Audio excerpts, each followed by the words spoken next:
अस्सलाम वालेकुम, खुशामदीद कहता हूँ आपको आपके अपने चैनल इंग्लिश ग्रामर विद सनान में। दोस्तों, आज की इस वीडियो में हम ये आइडियम्स पढ़ेंगे, इनको जानेंगे, इनकी उर्दू और हिंदी में मीनिंग जानेंगे, इनको समझेंगे कि इन आइडियम्स का मतलब क्या है, क्योंकि ये आइडियम्स सीखना बहुत ज़रूरी है और ये आपकी कन्वर्सेशन में भी बहुत हेल्प करवाता है। तो इन वीडियो को स्किप ना करें, एंड तक ज़रूर देखिए क्योंकि ये बहुत ही मज़ेदार वीडियो है।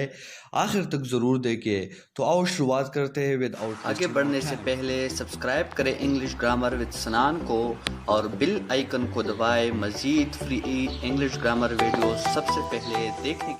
ओके, सबसे पहला जो है शी इज़ अ पीच, मतलब she is sweet and helpful.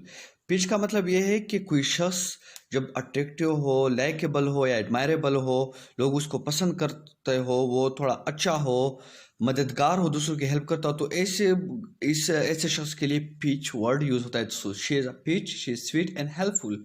Next है he is full of beans, he is not telling the truth. अब बीन्स यानी informally full of energy and life, ये भी एक यूज है। दूसरा इसका मतलब ये कि we were young and full of beans.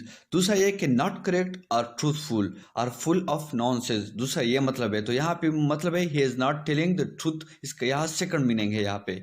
Next है it's not my cup of tea, इसका मतलब है I don't care for that. मतलब ये कि किसी चीज़ में आप इंटरेस्टेड नहीं हो तो सिंपल आप कैसे तो not my cup of T. ये पॉजिटिवली भी इस्तेमाल हो सकता है जब आप किसी चीज़ में इंटरेस्टेड हो कि it's my cup of T, तो उसके लिए आप पॉजिटिवली भी यूज़ कर सकते हो। नेक्स्ट एडियम है he is full of baloney, he doesn't know what he is talking about. कोई शख्स बेहुदा या ऊँट पटांग बातें करता हो तो उसके लिए आप ये वो यूज़ कर सकते हो full of baloney, full of baloney. ये सैंडविच मीट जो बोलोंगना है वहाँ से ये वर्ड निकला है। गोश्त के जो छोटे छोटे टुकड़े बचे रहते हैं उनसे बोलोंगना असल में बनता है। तो ये इस वर्ड के बैकग्राउंड के बारे में कुछ इन्फॉर्मेशन थे और ये एडियम आप अपनी जनरल कन्वर्सेशन में यूज कर सकते हैं। नेक्स्ट एडियम है इट्स जस्ट सोर ग्रेप्स दे हैव रेसेंटमेंट।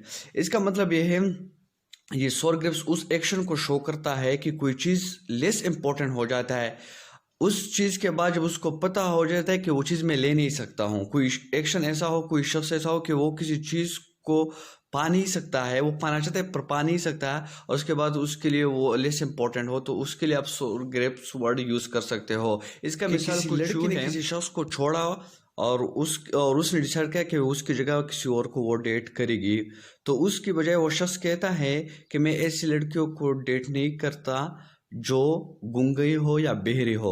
तो वो क्या है, वो इस चीज़ को अब लेस इम्पोर्टेंट करार देता है क्योंकि वो चीज़ उसके हाथ से निकल गया, वो लड़की उसके हाथ से निकल गई, तो उसके लिए अब लेस इम्पोर्टेंट इस वजह से हुई क्योंकि वो लड़की दूसरे लड़के को डेट करती है। तो इसके लिए अब सोर ग्रेप्स यूज़ किया जाता है। नेक्स्ट एडियम है दैट्स करनी। दैट्स करनी मतलब it's sentimental, old and not funny anymore.